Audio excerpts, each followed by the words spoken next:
¿Te has preguntado alguna vez qué pasaría si alguien intentara comprar el mismísimo poder de Dios? No como una metáfora, sino literalmente. Comprar. Con dinero. Como si el Espíritu Santo fuera una mercancía sagrada puesta en venta en un mercado de almas. Esta no es una fábula. Es una historia real. Una historia que la Biblia recogió en el libro de los Hechos, pero que con los siglos se volvió aún más oscura, más peligrosa y más temida. La historia de un hombre que fue seducido por el poder, cegado por la fama y consumido por la arrogancia. Ese hombre se llamaba Simón. Y su nombre quedó sellado para siempre como el origen de una de las palabras más despreciables en la historia de la fe, simonía, el pecado de querer comprar lo que solo Dios puede dar. Simón vivía en Samaria, una tierra que muchos consideraban impura, llena de creencias mezcladas y supersticiones. En ese lugar, Simón reinaba como una especie de semidios.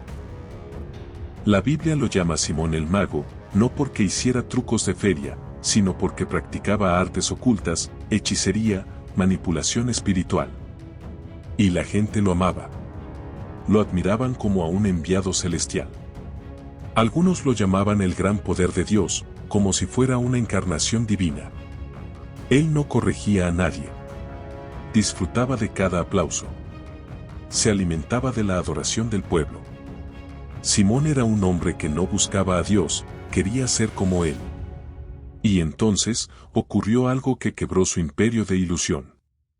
Llegó Felipe, un discípulo de Jesús, predicando el Evangelio, no con palabras bonitas, sino con milagros verdaderos, con señales del cielo, con la fuerza del Espíritu Santo. Y la multitud que antes seguía a Simón, ahora corría hacia la verdad. El mago comenzó a perder su trono. El mentiroso estaba quedando al descubierto. Pero en lugar de atacar, Simón ideó un plan más retorcido. Si no puedes vencer a la verdad, únete a ella. Pero con tus propias intenciones. Y así fue como fingió creer, se bautizó y se mezcló con los creyentes. Pero no porque amara a Jesús. No porque reconociera su pecado. Sino porque quería saber de dónde venía ese poder. Quería el truco. La fórmula. El secreto.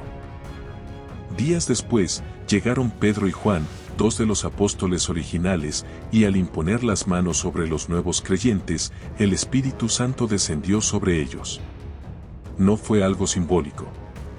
Fue sobrenatural. Innegable. Transformador. Y ahí, Simón no pudo más. Lo que vio lo enloqueció. Lo obsesionó. El fuego de Dios no se parecía a nada que él pudiera imitar. No era truco. No era prestidigitación. Era gloria verdadera. Y entonces, cometió el pecado imperdonable. Se acercó a Pedro, sacó dinero de su túnica, y dijo algo que heló el aire. Denme también a mí este poder. Para que todo aquel sobre el que yo imponga las manos, reciba el Espíritu Santo. Silencio. La tierra pareció temblar. Era como si un rayo invisible hubiera golpeado el corazón de Pedro. El Espíritu Santo no está a la venta. No se puede comprar a Dios con monedas manchadas por la avaricia humana. Pedro, lleno del Espíritu, lanzó una sentencia que fue como un juicio divino.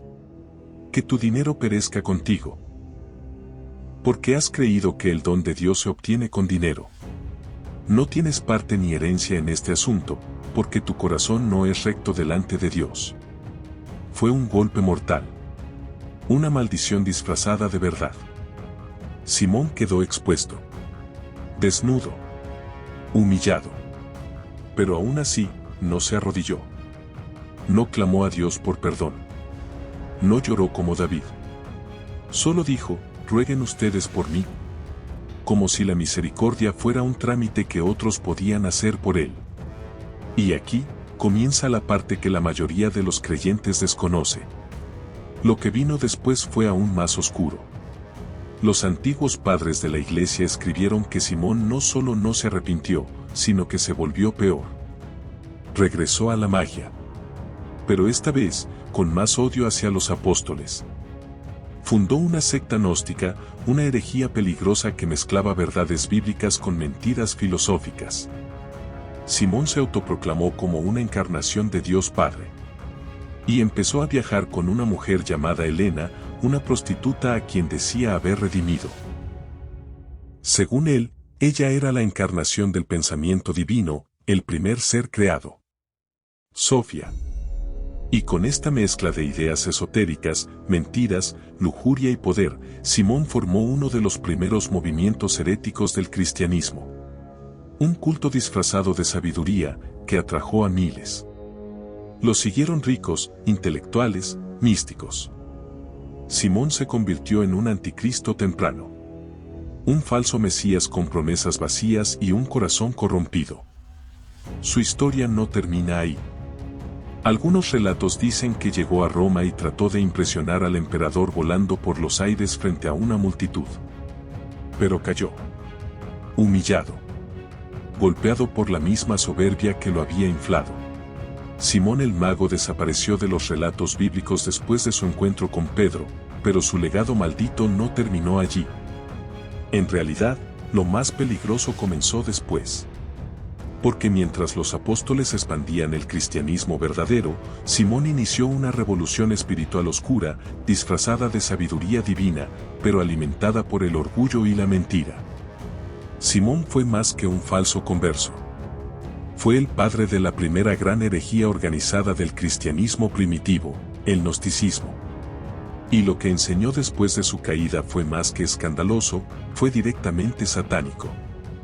Se autoproclamó como la encarnación viva del Dios invisible, diciendo que Él era la gran potencia, el creador del universo, y que el verdadero Dios no era el que los apóstoles predicaban. Según sus enseñanzas, el Dios del Antiguo Testamento era un tirano ignorante, y Jesucristo no era más que una manifestación menor de un conocimiento superior que solo los iniciados podían alcanzar. Así, Simón construyó su nuevo imperio espiritual, no sobre la humildad de la cruz, sino sobre la promesa de secretos ocultos, poder prohibido y conocimiento reservado para unos pocos elegidos. Y lo más perturbador, no estaba solo. Helena, la prostituta que había recogido en Tiro, fue presentada como una reencarnación de Ennoia, el primer pensamiento del Dios Supremo, una especie de madre celestial caída a la que él había venido a rescatar. Simón decía que ella, en su caída, había creado los ángeles, los arcontes y finalmente, el mundo material.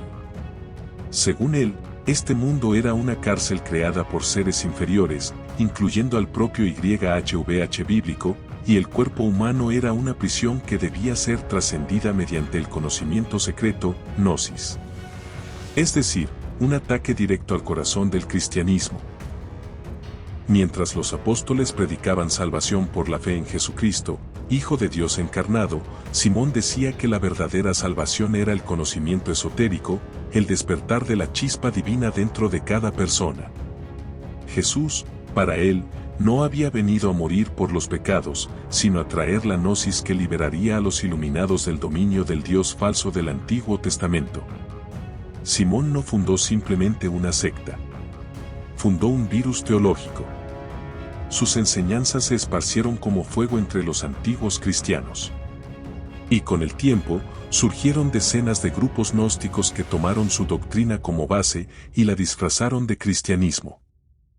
Entre los más famosos se encuentran los sofitas, quienes adoraban a la serpiente del Edén como la verdadera portadora del conocimiento divino, y veían al Dios bíblico como un opresor que quiso mantener al ser humano en la ignorancia. Los setianos, que afirmaban que Set, el hijo de Adán y Eva, era el Redentor verdadero, y que Jesús era una encarnación de este espíritu. Los cainitas, que defendían a Caín, Esaú, los habitantes de Sodoma, e incluso a Judas Iscariote, alegando que ellos conocían un conocimiento que los hacía superiores a la fe ciega de los demás. ¿Te das cuenta de lo que esto significa? Desde Simón, comenzó una contrarreligión que pretendía infiltrarse en el cristianismo, pervertirlo desde adentro y robarle su esencia. Y muchos, muchísimos, cayeron. Los primeros padres de la Iglesia, Ireneo, Tertuliano, Hipólito, combatieron estas enseñanzas con uñas y dientes.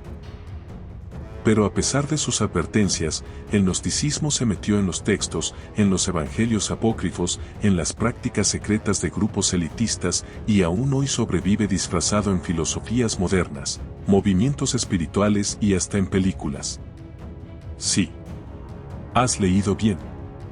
El mensaje de Simón, camuflado, vive hoy en libros de autoayuda que prometen activar tu divinidad interior, en gurús que dicen que tú eres un dios, en movimientos que ridiculizan al Dios de la Biblia como un ser autoritario mientras exaltan al conocimiento liberador. Incluso películas como Matrix, Prometheus o Doctor Strange, entre otras, han tomado inspiración en esas ideas gnósticas, un mundo falso creado por poderes tiránicos, del que solo puedes escapar si accedes al conocimiento oculto y despiertas tu esencia divina. Ese es el verdadero legado de Simón. No murió con él. Se infiltró en la cultura, en la fe, en el alma de Occidente. Y aquí viene otro dato estremecedor. El emperador romano Nerón, conocido por su crueldad y por haber ejecutado a Pedro y a Pablo, fue influenciado por Simón y sus seguidores. Incluso algunos textos antiguos insinúan que Simón llegó a hacer milagros ante el emperador para ganarse su favor y fue visto como un gran maestro en la corte imperial. ¿Casualidad que el peor perseguidor de cristianos haya escuchado al primer hereje de la historia? No. No es casualidad. Es una conspiración espiritual. Una guerra invisible. La historia de Simón no es simplemente la de un hombre que quiso comprar el Espíritu Santo. Es la historia de un ser humano que quiso convertirse en Dios, sin cruz, sin humildad, sin redención. Y es la historia de cómo su pecado se multiplicó, como una raíz venenosa que se esparce entre las grietas del corazón humano. Porque hoy, más que nunca, la simonía sigue viva. No solo como la venta de favores religiosos, sino como esa mentalidad que dice, no necesito a Jesús. Solo necesito desbloquear mi poder interior. Yo soy el Dios de mi vida. Después de extender su herejía por ciudades enteras, proclamarse Dios, y pervertir el mensaje de Cristo con doctrinas gnósticas disfrazadas de sabiduría, Simón el Mago enfrentó lo inevitable, el juicio de Dios. Según los relatos más antiguos y testimonios recogidos por los padres de la Iglesia como Ireneo, Hipólito y Justino Mártir, el final de Simón no fue silencioso ni digno. Fue escandaloso, humillante y lleno de la justicia divina que había desafiado toda su vida. En su orgullo desmedido, Simón llegó a Roma, la capital del imperio, donde buscaba reconocimiento imperial y la validación de su falsa divinidad. Allí, según los escritos, convenció a muchos de su poder con sus milagros y su discurso místico. Algunos incluso comenzaron a adorarlo como un dios encarnado, construyéndole estatuas y templos. Pero su caída estaba cerca. Cuenta la tradición que Simón quiso realizar el acto definitivo para probar que era divino, ascender al cielo ante una multitud, incluido el emperador Nerón. Convocó a miles. Subió a una torre o plataforma elevada, y usando sus trucos, comenzó a elevarse por los aires, como si estuviera ascendiendo a los cielos. La gente miraba con asombro. Algunos gritaban que era un dios. Pero entre los presentes estaban también los apóstoles Pedro y Pablo, que oraron con fuerza para que Dios lo derribara. Y entonces ocurrió. El juicio divino cayó. Simón cayó violentamente desde lo alto, golpeando el suelo con tanta fuerza que se fracturó completamente el cuerpo. Quedó mutilado, con los huesos rotos, incapaz de moverse. Humillado públicamente. Expuesto como el falso profeta que era. Pero lo más aterrador aún estaba por suceder. No murió de inmediato. Según algunos relatos, agonizó por días, en medio de un dolor insoportable, sin poder sanar ni encontrar alivio. El hombre que decía controlar la vida y la muerte, que se proclamaba salvador del mundo, moría como un gusano, desfigurado, quebrado y olvidado. Intentó usar su gnosis para escapar de la muerte, intentó conjurar su poder, pero Dios no escuchó su voz. Porque quien juega con el Espíritu Santo, Quien usa la verdad como negocio, no muere como hombre, muere como advertencia.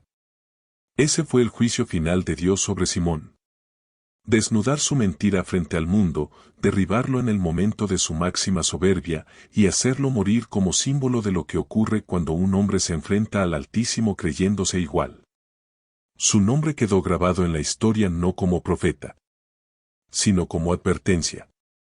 Simón el mago, el maldito, el padre de los herejes, el que quiso comprar a Dios y fue comprado por su propio orgullo. Y aunque su cuerpo se descompuso en la tierra, su legado aún intenta levantarse.